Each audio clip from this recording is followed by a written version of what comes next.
You are listening to High Heels and High Chairs, voted the best online resource for busy moms who wish to stay strong, sexy, and centered in a world of spit up and sippy cups.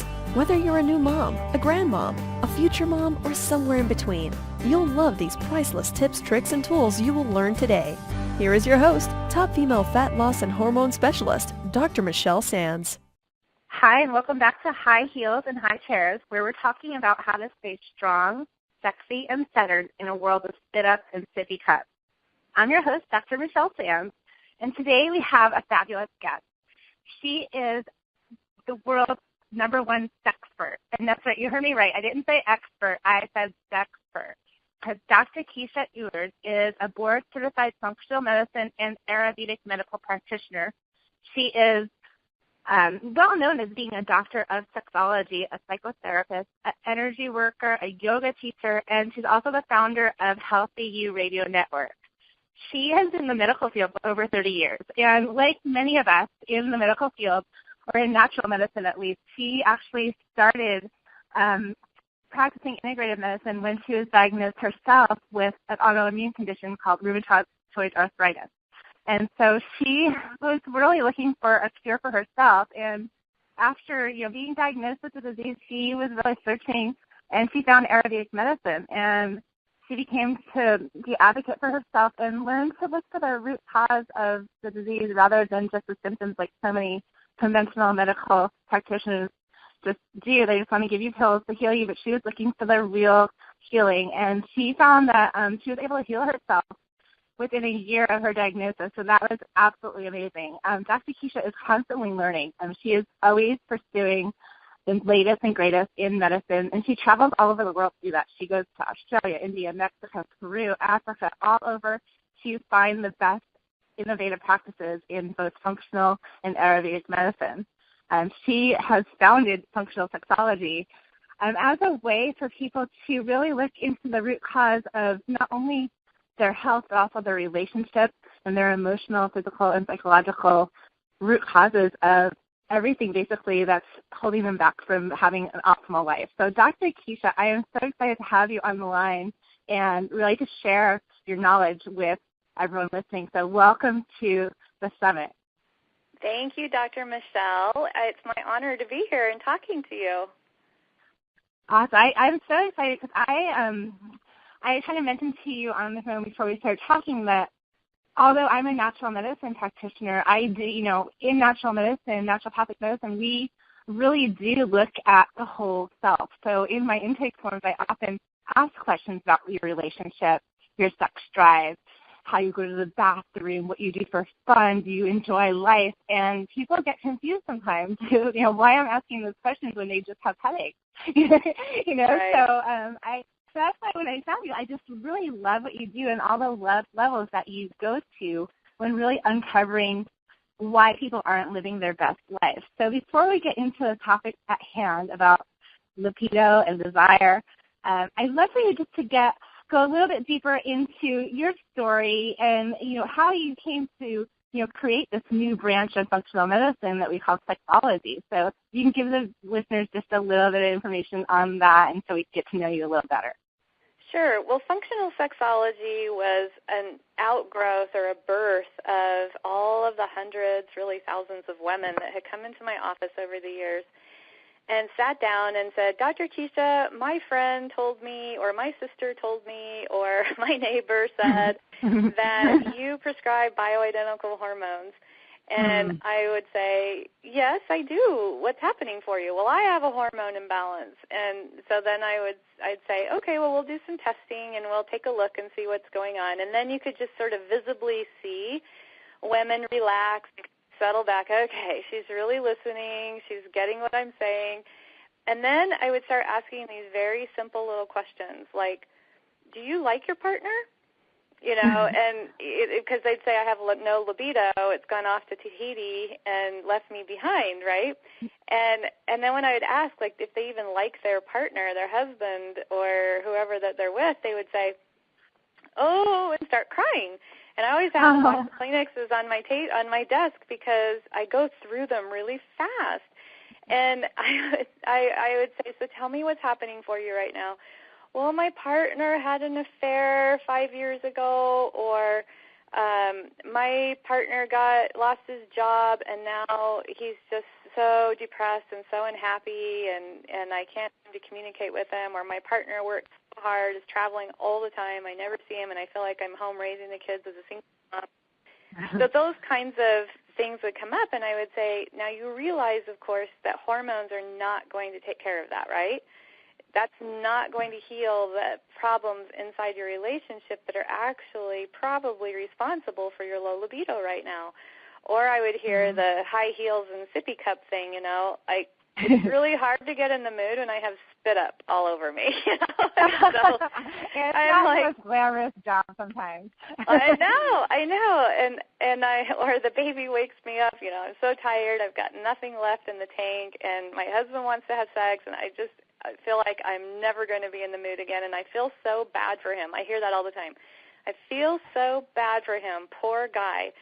And then I look at my patient and I say, well, what about you? Is there something in here where we need to help you find pleasure in your life again and reacquaint yourself with the fun that you have about being alive? Like, what do you desire? And maybe it's just 30 minutes in a bathtub to have some time alone, Right. So for me, libido is like a gauge on your dashboard of your car. When your gas gauge says it's really low, you don't push down on the gas pedal and expect that your car is going to go faster and further. You know you have to find a filling station and pay attention to your car, or you're not going anywhere. But when your libido level has dropped into the tank and there's nothing left, you just push down on the gas pedal and keep expecting to go further and farther. And, it's just crazy how we treat our bodies. So I started talking about this because women don't normally check in with their libido as the first priority, right? It's like what you said. No, definitely not. I'm having a headache, headaches all the time, or I can't lose my weight, or my joints hurt, or I'm so tired I can't get my normal, daily list of things done. I can't sleep. So those are the things we see women for when they come in. I'm depressed. I don't feel like I can even get myself dressed in the morning. So libido goes to the wayside. We don't check in with it as an actual level of what our vitality is trying to tell us, right? And so I started looking at it that way and saying, look, if that's low, that's been low for a long time before you ever started getting headaches, or, it's like your gas tank has been empty for a really long time, and now you're broken down on the side of the road and you're looking around confused. What? Exactly. It's really funny because you mentioned that women ask you about bioidentical hormones. Like that, I get the same thing. Because I think, I don't know if it's the media or just what we learn, from our friends and growing up, that you think the only reason why you might have a low libido or you might be having trouble in other areas is because your hormones are off. So that quick fix might be to get those hormones into your body. So why is it? Can you explain some of the actual causes of low sexual desire, what those might be besides so in my hormones? doctoral research, I went back to school to help these women because, I'd had, like you mentioned, rheumatoid arthritis when I was in my younger years. I'm 51 now, and I was in my early 30s when I was diagnosed. And I haven't had this for 20 years. It was gone within a year when I really started going after the root cause and taking care of it. Wow, that's amazing. Because I don't know if everyone listening understands it. In mainstream medicine, rheumatoid arthritis is not something that you can reverse or cure. Yeah, they just you have it and you have it for life. Similar to like Hashimoto's thyroiditis, any autoimmune condition in mainstream medicine, you're doomed. I reverse my medical practice all the time. It's just like you don't have to be autoimmune and attacking your own body. What you have to discover is why you're attacking your own body, not how do I get rid of the symptoms. Why am I sitting here attacking myself like this? So in my research, what I found out from my study is that there are 5 root causes to low libido, but also, Dr. Michelle, it's, as you will know, to every kind of disease on the planet. So the same 5 root causes are across the board, and I identified them for libido, but I want everyone listening to think about, if you have migraines or if you have PMS or if you have hot flashes or, whatever's going on, think about these 5 root causes. So they can be in your physical system, they can be in your emotional system, in your mental system, in your spiritual system, or in your story. And all of those are not mutually exclusive of each other. So when I had rheumatoid arthritis, I had 0 libido. I have 4 children. They were all pretty small. My grandfather had rheumatoid arthritis. What I was being told is, well, this is genetic, pretty much you're sunk. Here's some methotrexate, which is a cancer-fighting drug, and some steroids. And if you really want to control your pain, on a long-term basis, here's a non-steroidal anti-inflammatory drug that you can use. And if you look up the side effects of all 3 of those things, you will find out that it will actually make the root cause of all autoimmune disease much worse, which is why it's incurable, because all the medications we give make your leaky gut worse, which is why you got it in the first place. So, it's interesting because no one ever thinks of digestion as being a root cause for low libido. But in fact, in naturopathic medicine and Ayurvedic medicine and functional medicine, functional sexology, we know that digestion is the root of everything. The way that your thoughts are, it's the place where you metabolize and you're able to actually absorb the rest of your food. And if it's not working properly and you can't get rid of your waste, it builds up in your body. Your immune system can go nuts, and then you wind up attacking yourself. So that's a very simplified explanation for it. But that was mine was there, and then it was also because I'd been sexually abused in my past. And when I was 10 years old, the vice principal of my elementary school sexually abused me, and no one believed me when I told them. And so I actually had made I just remember after I got diagnosed with autoimmunity, I sat down in meditation and I sat there and I thought, why am I killing myself? Like, why am I doing this?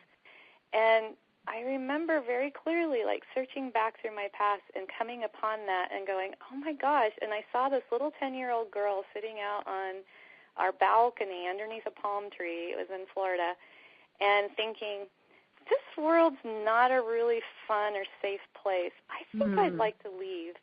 And I made an agreement at that time with myself that I would get several chances during my life. I've had lots of them to check out. And each time as I've been older, I've said, oh, no, I want to live, right? Because I'm not 10 years old and I'm not powerless and a victim anymore. And so I had to go back to that little 10-year-old and do a lot of emotional and mental healing. And so that was a big part of my rheumatoid arthritis and my low libido. Wow, that's so powerful, because I think that and what I talk to my patients, I always look, especially autoimmunity, I always look back, because most of the time it is sparked by an early childhood traumatic experience, whether it be emotional or physical. So I really love that you were able to really pinpoint what that was and how you viewed the world and how you thought the world viewed you. Because if you were saying nobody believed you when you were telling them about it, then you have that story that your voice is not important or is not being heard, and that can carry through to so many areas of your life. Oh, it permeates everything. And so everybody, this is the real meaning of No Child Left Behind, everybody comes out of childhood with some distorted belief that they made up about something in their lives. If it's a self-limiting belief, it's a belief that was created by a child who didn't have a fully developed brain yet. Our brains aren't even fully developed until we're 26 years old. And so you think about that and you say, oh my gosh, my frontal lobe, right, my prefrontal cortex that has to do with reasoning and executive function and decision-making and all of those things is not even in place till I'm 26. Of course you're going to have meanings that you've attached to things that are pretty childlike, because children are powerless. Think about it. They don't really have choice over very much in their lives. They're told what to wear, what to eat, where to go, what time to be done. They're just really very much not in a powerful place. And so, of course, they're going to have meanings that they take away from childhood along the way somewhere that are self-limiting when they become adults. And so it really is essential that every single adult go back and find those and rewrite them. That's the good news, and that's why I talk about story. I love this example. I think it's so important for everybody to really take some time and really meditate on it, as Keesha did, and figure out what that is. But I think there might be some people listening who are thinking, well, I wasn't sexually abused, so I don't know why I'm having trouble with my lips. No, it doesn't have to be a sexual abuse. It could be someone calling you fat, or it could be, that you're not smart enough or good enough for, to make the volleyball team, or, something like that, or you didn't get good grades and your dad said you're dumb. So I think it's really important to, clarify that it's not, just because it's not something that has to do with sexual abuse, if it's, something to do with you don't think that you're smart, or you think that you're not pretty enough, that can translate into a libido story where you're not actually going to have that desire. That's exactly right, because and Peter Mall is a researcher who did a really great study where he looked at the PET scans, the brain images of people that were in the study, and looked at people that had post-traumatic stress disorder, right? So these are people that have been really, really traumatized through coming home from war or some kind of abuse or a national disaster or an environmental disaster, something like that, and had been, could identify themselves as being traumatized. And then he looked at the PET scan images of brains of people who just identified themselves as being chronically stressed. Like they were overworked and like moms, right? And those areas of the brain that light up for PTSD or post-traumatic stress are lit up with people that are chronically sleep-deprived and stressed out. So basically, what my take-home message from that study was, oh my gosh, because I looked at PET scan images too, and guess what I found out? The parts of the brain that are required for sexual desire are the same ones that are co-opted and lit up for stress and trauma. So if you are stressed out, and that means that you can't get to the gym, and that's something that you had on your task list for today because your babysitter didn't show up, or your kid got the chicken pox. That doesn't happen very much anymore. But those kinds of I laughed because my babysitter didn't show up right before this interview, and I was stressed. I know. For every 5 minutes that you're stressed, then it takes 8 hours for your nervous system to recover. Think about that. For every 5 Oh, my goodness. So that's hours. scary for a lot of moms listening right now because they're thinking, I'm in stress all day, so it's going to take me a lifetime to recover. So why in the world you work with would people all the time. Yeah, why in the world would you think that that you're going to feel libido at the end of the day, right? Because your brain is saying, oh my gosh, oh my gosh, oh my gosh, oh my gosh, and it's just constant. I'm never getting it done. Oh, right? And so in the end, and this is why I think so many moms who come to me do have this low libido problem, because we're constantly under even if we try to use men and we go to yoga. We're moms, we worry about our kids. We have to get this, and this done. Right. So I love for you to give some tips or some starting points for those moms out there who, they want to get their libido back, but they don't know how to stop this chronic stress. Well, here's the word that I use so I always say to moms, we've painted ourselves into a corner, and I wouldn't change it for the world. We have more freedom than we've ever had in history of being female on this planet. Yes. But we have painted ourselves into this place where you have to bring home the bacon, fry it up a pan, and look hot at the same time and be a on top of it, right? Yeah. So when we think about what we have created for ourselves, this sort of monster machine that we have to be part of, then the word that I came forth from a lot of literature, and this is a really interesting study that was done. I can't remember. I think it's Sands. So a researcher by the name of Sands did a study where she looked at women that were not having sexual desire and then women that were. And it was a really big study, over 3,500 women. And what she discovered is after 1 year in a committed relationship, 69% of women no longer have spontaneous sexual desire. 1 year in a committed relationship. So the first thing that I say to women is that you're not broken. And you'd be surprised how many people start crying in my office when they hear this. Mm-hmm. You are not broken. It's normal. 69% means it's abnormal for you to have spontaneous sexual desire after 1 year in a committed relationship. So pat yourself on the back. Give yourself a big hug if you still can. And think of yourself as really unique and extraordinary. And if you don't have sexual desire after a year in a committed relationship, know that you're part of the norm, and here's what you can do about it. What they discovered is that if you're in a safe relationship, right, you still love your partner and you feel safe, then if you will have the willingness to become aroused first, desire can follow. So this is where Nike has it right. Just right? Women somehow got this message along the way, and, I'm not in the mood. Well, of course we're not in the mood, right? We have so many people pulling on us with so many needs, and by the end of the day, do we want to meet another person's needs? Absolutely not. We just want to be left alone and go to sleep already. So not in the mood is actually not really relevant. If if you do love your partner and you want really good, stable hormones, and you don't want to lose urine when you cough or sneeze or go jogging or jump on the trampoline, then take your vagina to the gym, right? That's true. So go and feel like, okay, I am willing to be aroused. I love this person, right? We've been together. I love this person. I know I've had fun with this person before. And if you haven't ever had fun having sex, we'll talk about that in a second. Then go into that with a willingness to feel desire after you're getting aroused.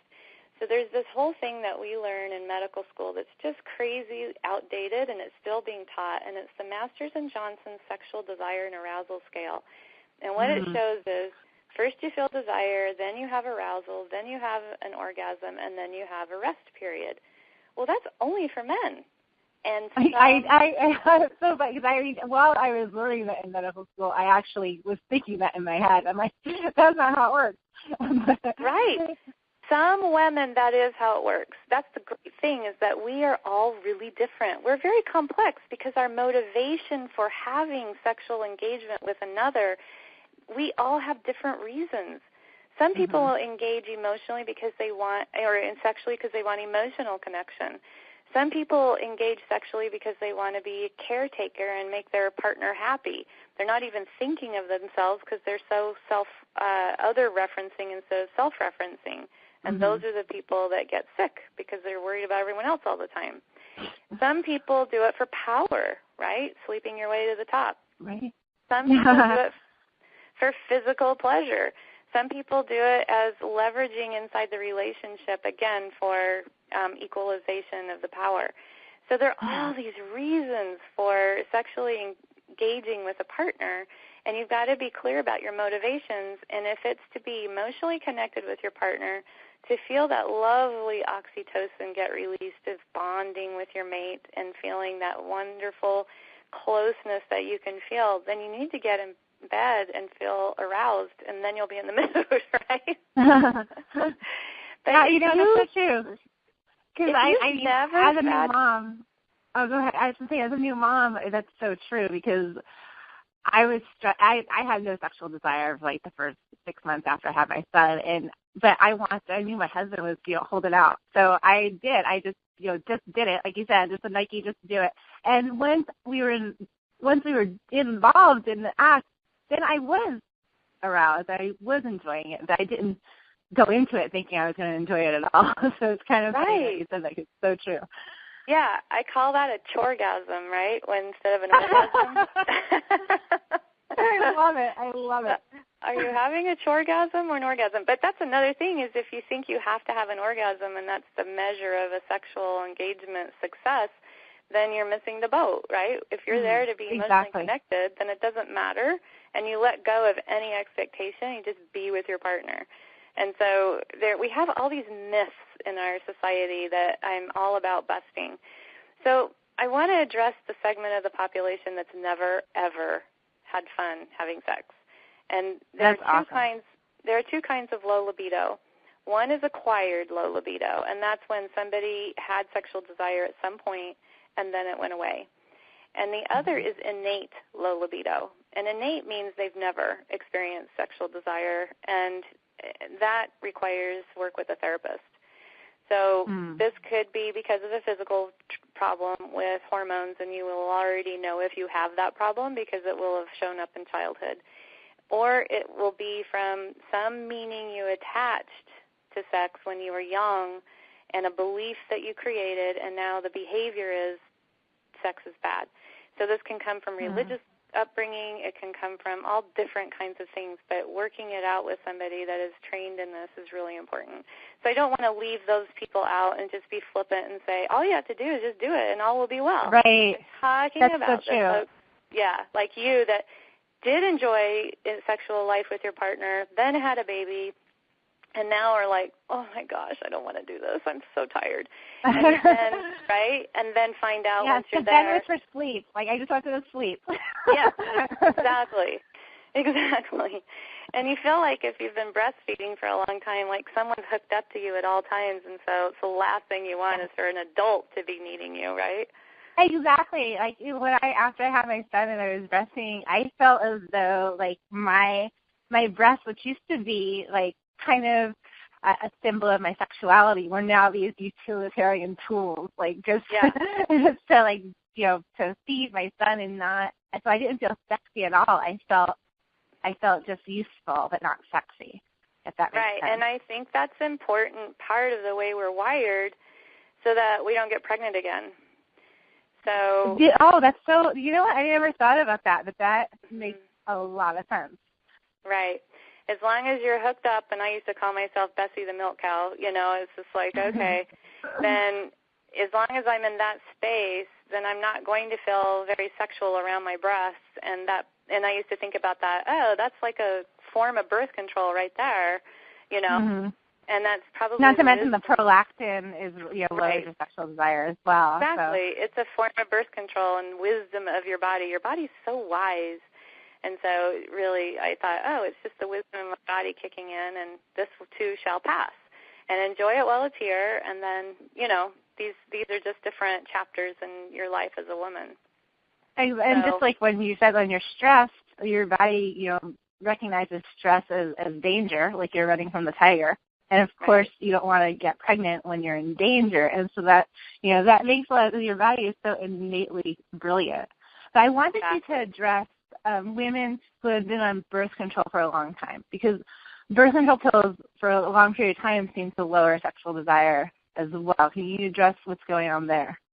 Yeah, I'm not a fan of the birth control pill. I know it helps spark the sexual revolution and make it so that women didn't have to get pregnant, or run the risk, pregnancy roulette, where every time you had sex, you had a risk.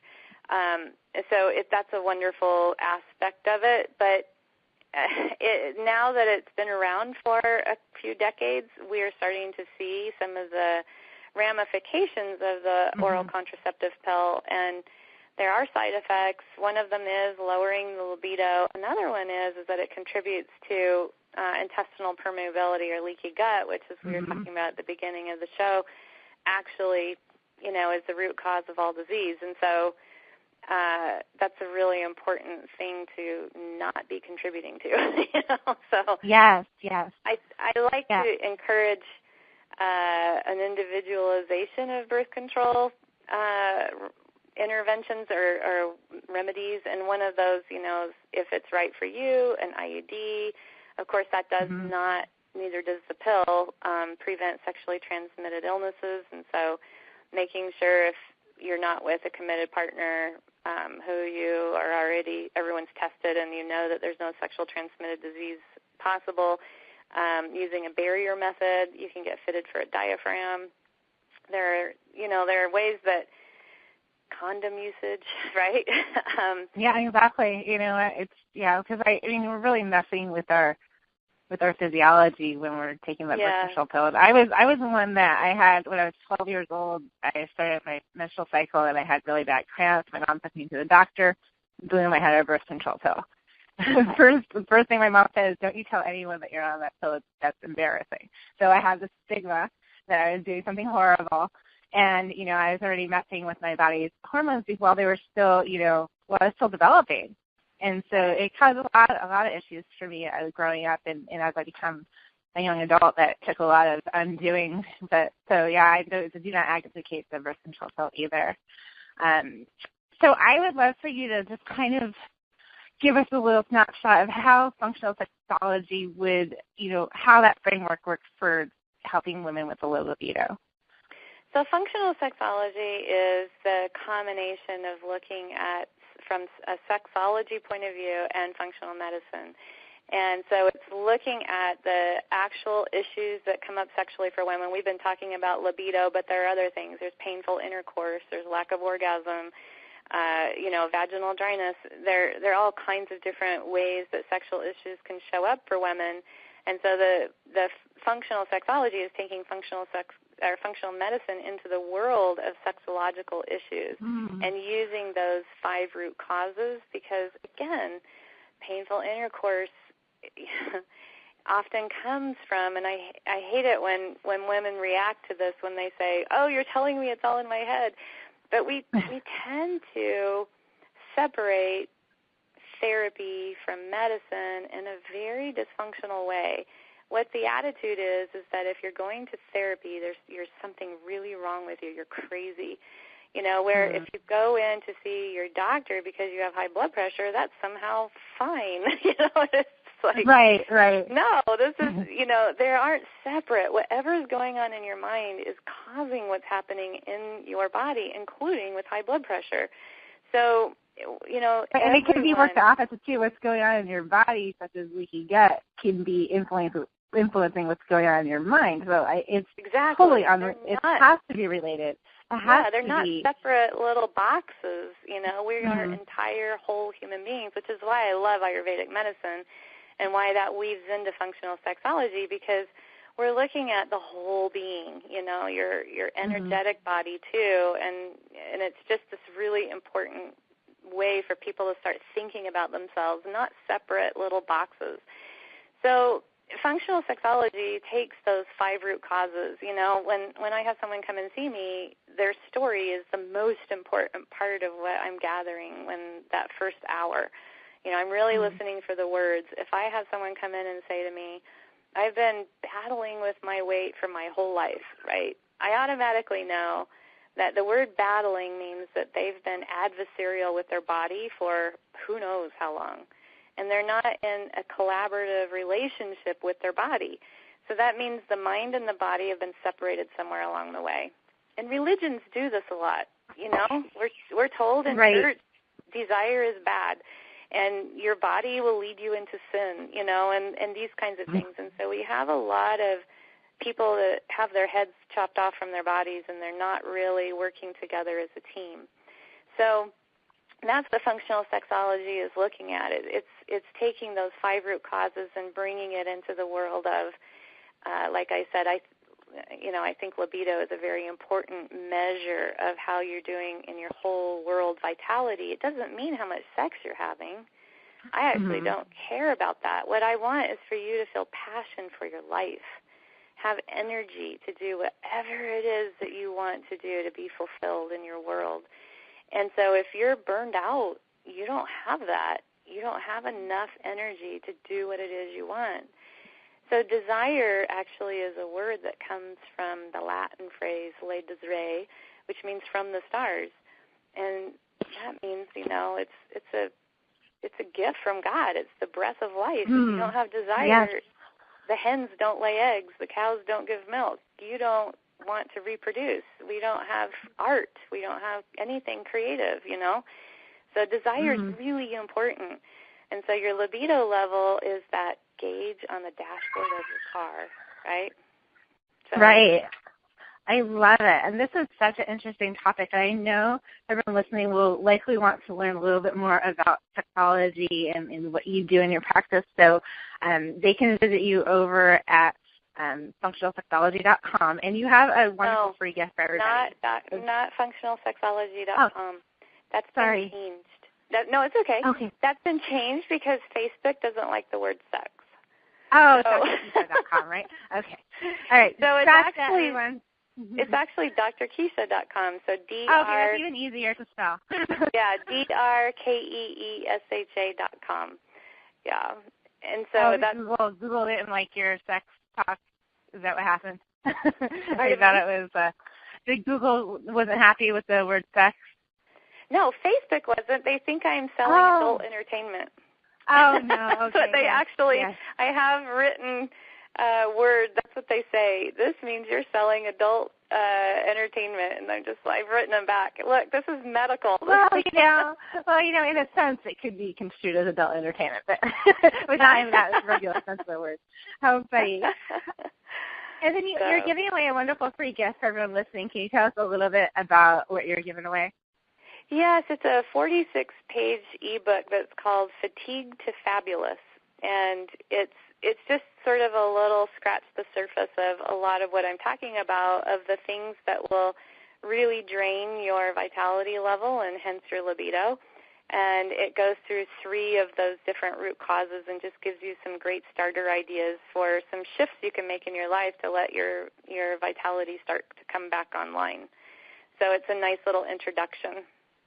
Oh, I love it. That's so great. And it's not that hard to read, so don't get stressed out over the 46 pages. I think it's pretty easy to read. Yes, yes. And the back half of it's recipes. So it's pictures and recipes. Awesome. It's really fun. Yeah. Awesome. Well, and then so go ahead and visit drkeesha.com to learn more about what we talked about today and so much more.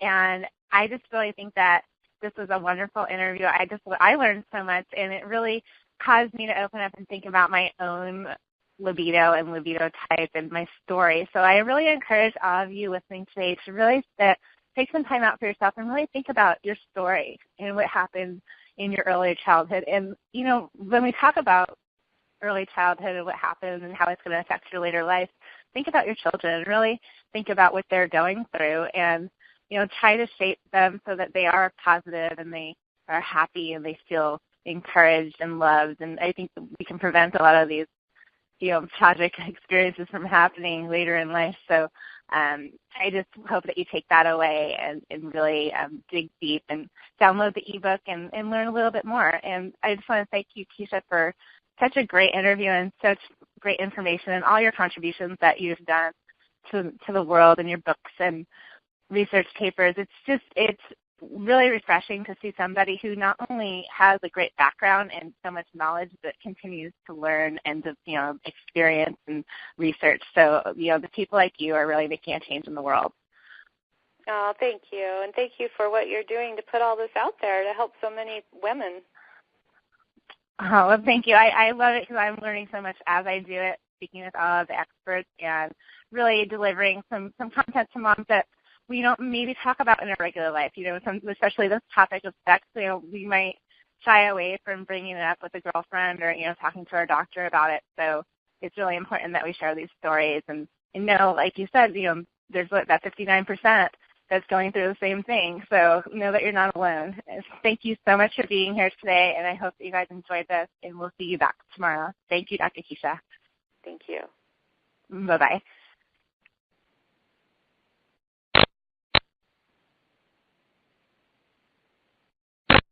Thank you so much for tuning in. I hope that you got a lot of value out of this. I know that I did.